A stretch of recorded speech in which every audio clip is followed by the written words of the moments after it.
Welcome to Retail on the Go, where we explore the dynamic world of self-service commerce. Presented by Cantaloupe, helping the world buy it and go. This week, we discuss a perfect and underutilized space for micromarkets, commercial gyms. Ready? Let's go.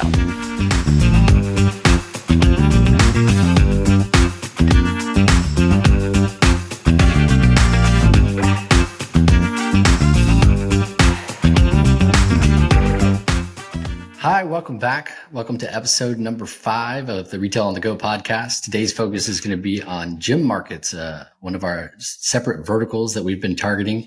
Kylan's here with me today, and of course, we welcome back Dave Little, joining us for the second time. Of course, works here at Cantaloupe. Y'all met him, I believe, a couple episodes ago, so glad to have him back. This is kind of a segment that Dave created when he was with 3 Squared Markets before Cantaloupe made the acquisition, and has just kind of continued to roll it out and really try to see and take it where it can go. So obviously, Dave, say hi. I know you've given a little intro the last time you were with us. Right. So my name's Dave Little. As Russ mentioned, I was with 3 Square Market prior to Cantaloupe acquiring us. Gym markets and a couple other verticals are close to my heart in growing. So, but I'm one of the senior sales reps for Cantaloupe on the West Coast, and looking forward to telling you a little bit about gym markets and it's the interesting vertical that we've got going with some of our operators for sure. Very nice. Very nice. Well, I mean, all that we have to do now is to just go ahead and dive in. And so, I think most people listening wouldn't necessarily think of gyms as a place where micro markets should go. I think we've all probably been to a gym where they have some coolers that you grab a Gatorade or a protein shake or whatever, and you just walk up to the counter and they check you out.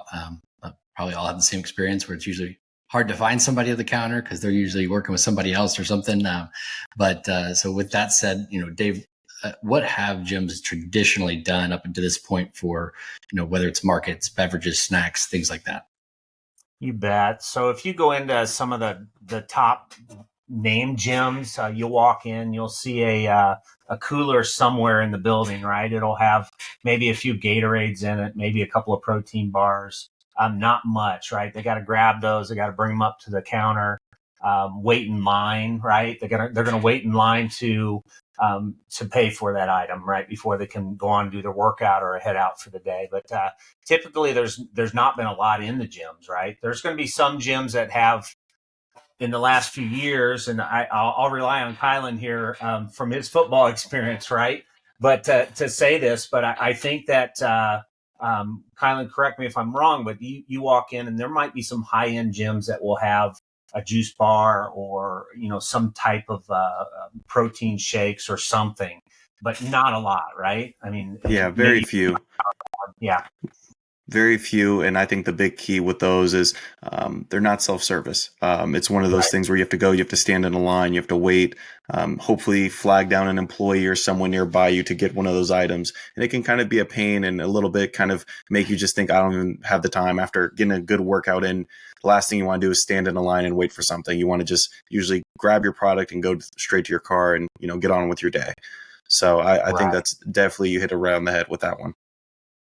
Yeah. 100%. So Russ, to kind of add to that, it's, I saw this vision, and I think it was a lot of us that saw it, that it was just another vertical. Cantaloupe in general, we like to think outside the box, right? We want to see what we can better as we move forward. And, this was a vertical that, along with residential and a couple others that we felt like we could, grow with.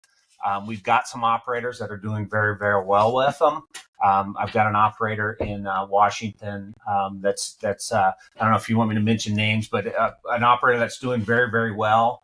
We were hoping that we could get him on today, but unfortunately his schedule didn't allow for that. But he has taken it to a new level. He started out with one cooler cafe that we had, and took it on to, he's got a number of Anytime Fitness locations, if you don't mind me mentioning names, but Anytime Fitness locations that he's done very well with. He's got some private gyms that he's done very well with. We've got a couple of new locations that have opened up in California. And everybody just loves the idea, as Kylan mentioned. The self-service part of it is a big deal, right? So we're able to not only offer the quick smoothie or the Gatorade and one protein bar, but now we've got a selection. We've got a 3 or 4 foot slat wall merchandising rack that offers many different products that we can offer, as opposed to that vending machine or that one cooler that they had currently. So yeah.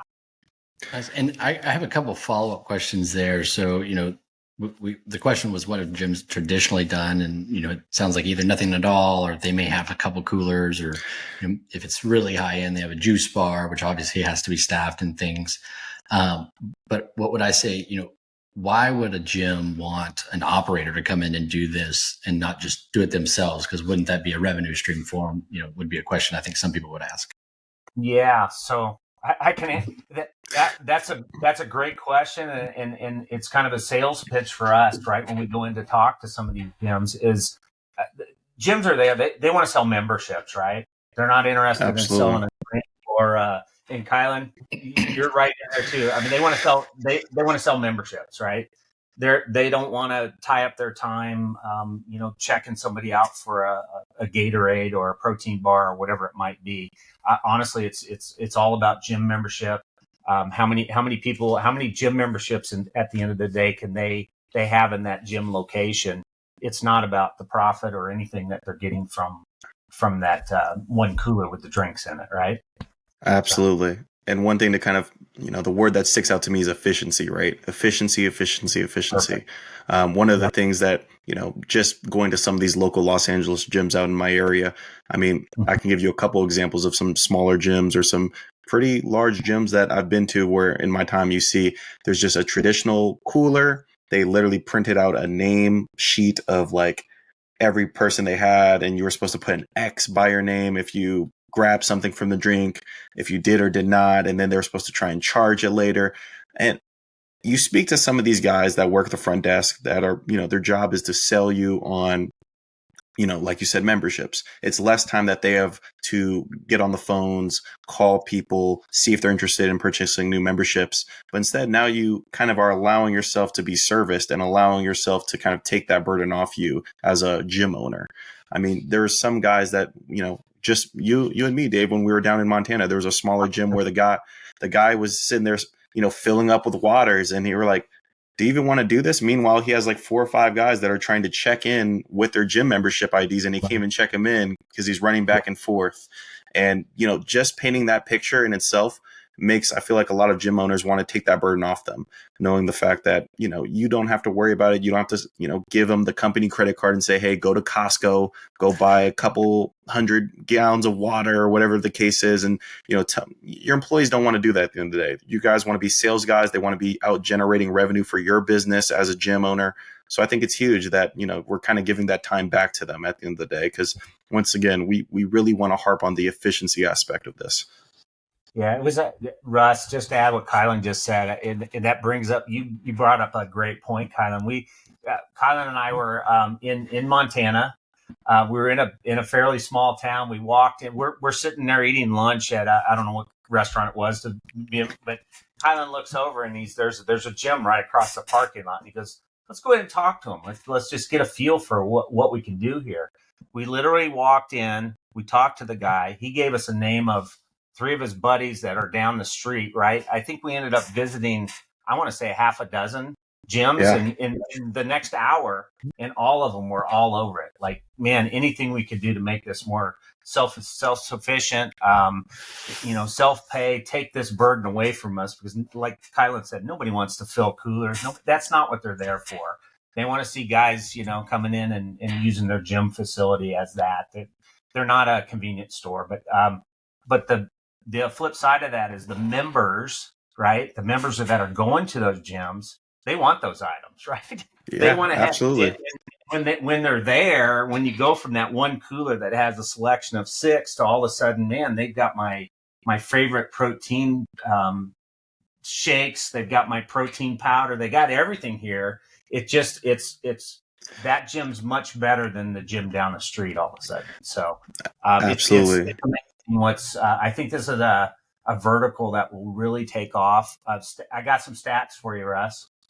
Okay. I'm a numbers guy. I'm a nerd. Right. I love the numbers. I know you're a stat guy. So, and I have to rely on our marketing team because they gave me some of this to forward on. But they did a survey, and there's about 32,270 health and fitness clubs in the United States. And they figure about half of those are looking for something what we're talking about.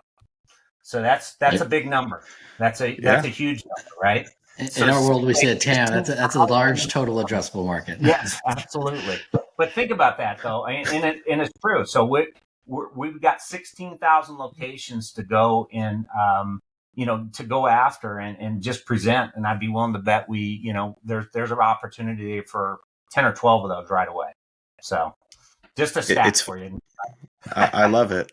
I have an unofficial stat, which is all the athletes that listen or anyone who's ever worked out, how many times have you went to the gym and you left your water or you left your Gatorade or whatever it is at home? Correct. I don't know about you guys. I've done that at least several times, a week, just absolutely leaving in the car, leaving wherever. And you're just like, man, like I don't want this, water fountain over here. I really want this big blue Gatorade or whatever the case is, drink in the. So no, right. That's my unofficial stat. How many people do that? 100%, without a doubt. And Dave, what you just said, like the stats on the number of locations and everything else, and a little earlier you said something that made me think of a question. And so you said that the operator you have in Washington has some Anytime Fitnesses, I think you said, and some private gyms. So, if I'm an operator, listening in, should I go after the Anytime Fitnesses? Should I go after just the small privately owned gyms?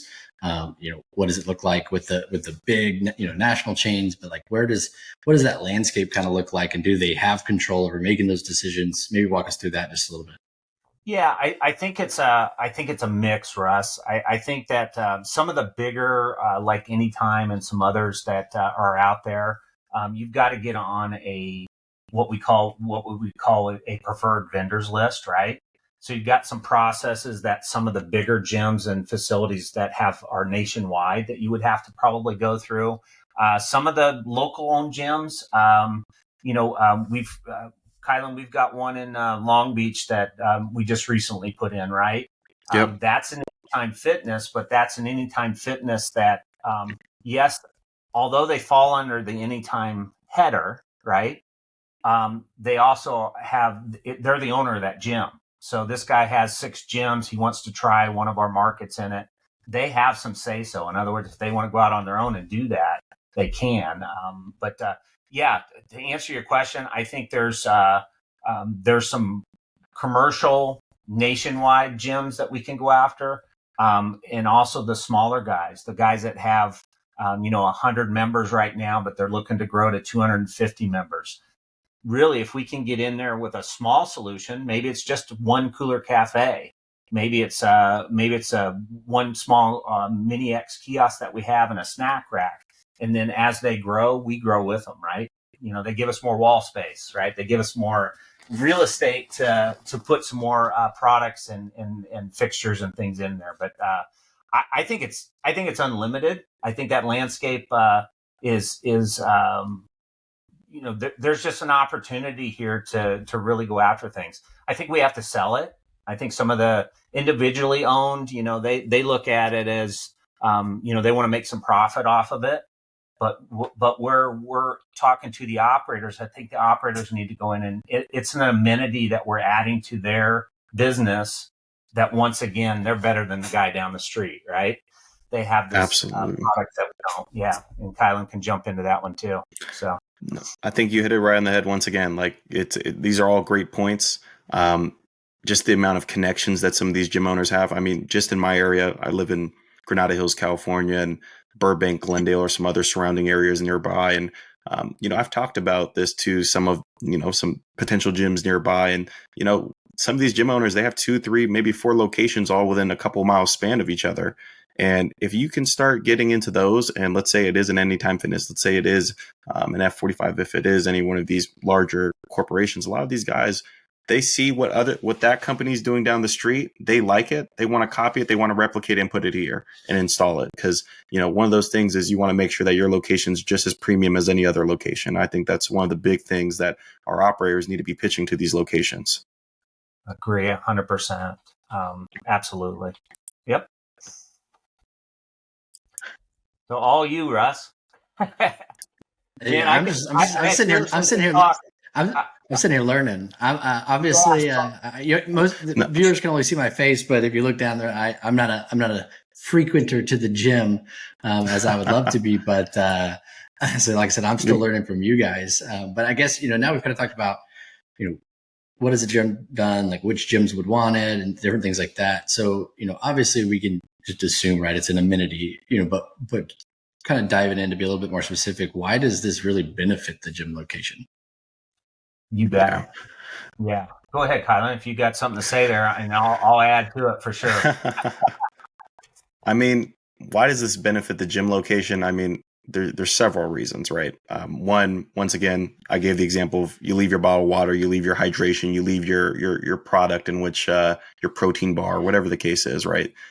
Having that ease of access to good, nutritious food is, I think, important for anyone. Any athlete that cares about their health, they want to make sure that they're fueling it the right way. Or just a casual gym goer who just simply needs a product in between their workouts when they're having a good workout on the treadmill or whatever it is they're doing for their workouts. I think some benefits to the gym is also the fact that you have an amenity that draws people into your gym. That could possibly be a reason for why you increase pricing.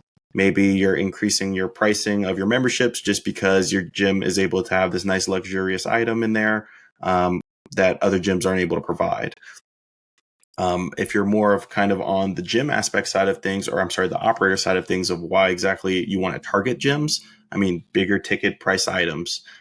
You have the ability to not just sell candy bars, but these big $60 to $70 jugs of protein powder, towels, sweat towels. A lot of gyms don't do towels anymore, towel service, just because of COVID and different things like that, just because of the pandemic. So, I mean, being able to sell a $14 towel versus just a couple $1, $2 water bottles, I think that's huge. But I'll let Dave kind of jump into it. I know he has some things to bring up. Just the products alone, Kylan, you touched on a lot of things. Is we're seeing gyms, even add deodorant, all kinds of toiletry type items. Somebody works out, they're going to go take a shower. Oh man, I forgot my deodorant. Here I am. It's like a convenience store within the gym. The other piece I'll touch on is appearance wise, right? Everybody wants their gym to be the coolest, the best looking, whatever. We're Cantaloupe. We will actually take pictures of the gym. I think of the one that we did in Long Beach here just recently. This was a new gym. They were doing a new build. In fact, we knew what the gym was going to look like. We did a rendering for the operator to give to the gym owner. And we will do that. And we'll take the surrounding of that gym, create a rendering, and then the gym owner knows exactly what that market's going to look like when that market goes in. And they couldn't have been happier. In other words, here this guy's got a brand new gym. He's trying to get members to come in, right? We're talking about that membership again. They don't care really what the market's going to do, but they want that gym membership. And if they can have new members come in and say, hey, let me give you a tour. I just went on a tour of a EOS gym here recently by my house that I joined, by the way. And so EOS brought me in, and the very first thing they do, here, let me take a tour of the gym, right? So they're showing me the equipment, showing me this, that. They didn't have a market, by the way, so I'm talking to them about a market. But the idea is they want their gym to be the best looking, right? They want to. It's just another amenity that sets them apart from somebody else, and that's what Cantaloupe can do for the operator. It also is good for the gym owner too, because his gym looks better than the guy down the street. So I'll just add that into it for sure. Yeah. And we've talked about different, it typically comes up on every episode we've done since we focused on micro markets. And I know it wasn't on the previous episode about, security and things, but, What about the shrinkage, the theft? I'm an operator. I'm like, what does that look like in this environment? Because it's not, it's just a lot of people coming and going, right? It's not the traditional break room, same people every day, even though obviously there's a lot of frequenters to the same gym, but like, I think you know what I'm asking there. So what does Sure. the shrinkage and theft look like there? Yeah. So, and I'll go back to, again, I've been kind of referencing one gym that we did in Long Beach, and this was fairly new. And I think goes across the board here. Most gyms, I would say 99% of them out there have some kind of camera system set up, that they're open 24/7, right? Kylan, you probably get up in the middle of the night and just feel like you have to go work out. So you go work out at 3 o'clock in the morning, right? So there's cameras, there's a key fob or something to let that gym member get in the door. So, in talking to this particular gym owner, he was like, I don't think theft's going to be a problem because we've got cameras. When a key fob is used, they know who opened that door, right? They know who came in. Now, could that guy be standing there, open the door and let 20 people in? Yes, but they got the camera systems to do that. Overall, I think that, running stats even from our gym markets to our break room markets and other markets that we do, I think we're in, theft rate is still in that minimal amount of maybe 3 to 5%, right? But remember, the operators got higher ticket items like Kylan talked about earlier. So those items will offset that 3%. I mean, if I can go in and open a market and make, and I'll just use a low number, but say I'm making 10 grand more a month off that market, I don't want to have any theft, but if I have to give $300 away, okay, $300 to make, it's a no-brainer. 9,700, I'll do that all day long. So I think it's just another avenue that we get away from typical vending, typical break room markets. It's another vertical that we're going to expand with, and operators should really take a look. The gym owners they're very receptive to listening. Everybody wants a piece of the pie, but I think we can sell it, beyond that. And I think there's a true opportunity out here. As you can tell, I'm excited about it because I think it's an area that we haven't pushed in the past, and Cantaloupe is very open to verticals that we have, and I think it's a no-brainer to me that we push on some of these verticals that we have for sure. 100%. No, I just, like you said, it kind of goes back to the idea of a cooler cafe, right? I know you talked about needing a fob, needing some sort of credential or, a pass, something like that to get into these gyms. Are people really willing to kind of lose their $100, whatever it is, membership over a $2, $3 drink or a towel, And I don't think a lot of people are willing to make those opinions or make those choices. And I think that we're kind of seeing that with the gyms that we've already kind of stepped forward with and already kind of placed our brand new markets into, and they're starting to reap the rewards of it. So I think it's untapped territory that I think we're definitely expanding into. And I think a lot of operators are going to be chomping at the bit to kind of think about new areas and creative areas in which they can kind of put these brand new kiosks. 100%. And Colin, you were talking about it just then, like those people, they don't want to lose their membership over, a $2, $3 drink and everything. And obviously I've said that, I'm not a frequent gym person, but from what I've heard of, from you and Max and other people, is like, that's my gym, right? So I'm assuming there's like some sense of community there too. Like that's my gym. So if they've got a market now, that's my market. Like almost like you see somebody else steal and say, "Hey, whoa, dude," because I'm assuming they don't want to lose it, right? I'm guessing that there's that sense of community in the gyms. Like I said, I don't know from personal experience, but I had to guess. I can tell you that that's absolutely true. I mean, it's one of those things where, just like a locker room or just different things. I mean, I'm speaking about like my old college football days, like even a locker room, like you want to make sure that people are respecting the equipment, respecting the environment, just because if some knucklehead is out there, not misusing the equipment, it's broke. Now it has an out of order sign on it. Now no one can use it. And now you just ruin the fun for everybody. And I think that's the mentality that operators need to have, as well as when they're speaking to these gyms is, guys don't want to tarnish or hurt their reputation, but also B, kind of ruin something that the community is using. It makes no sense. So I think that's a big thing to kind of note on. I mean, I myself am I do kind of a personal I'm in a smaller fitness group in which I work for like a private gym. I work out with a private gym kind of, and we're a small, tight knit group. We all know what we're doing this weekend. We all talk, we communicate different things like that. So, I mean, when you are going into environments like that, no one wants to see Kylan try to grab something extra or whatever the case is. Like everyone would tell me, what are you doing, man? You're about to ruin it for everybody. So I think that's the mentality people got to have. Yeah. Once the gym has that market, it's kind of like an ongoing thing. You're not going to get rid of it, right? Once you have that product there, nobody wants to not have it. So, that's just that's some great points, Kylan, for sure. I think it's I think gyms in general, even if they're a big gym, it becomes a tight knit. You see the same people there all the time, or everybody gets to know each other as they use the different equipment. No different with the market. I think that piece is there for sure. Yeah.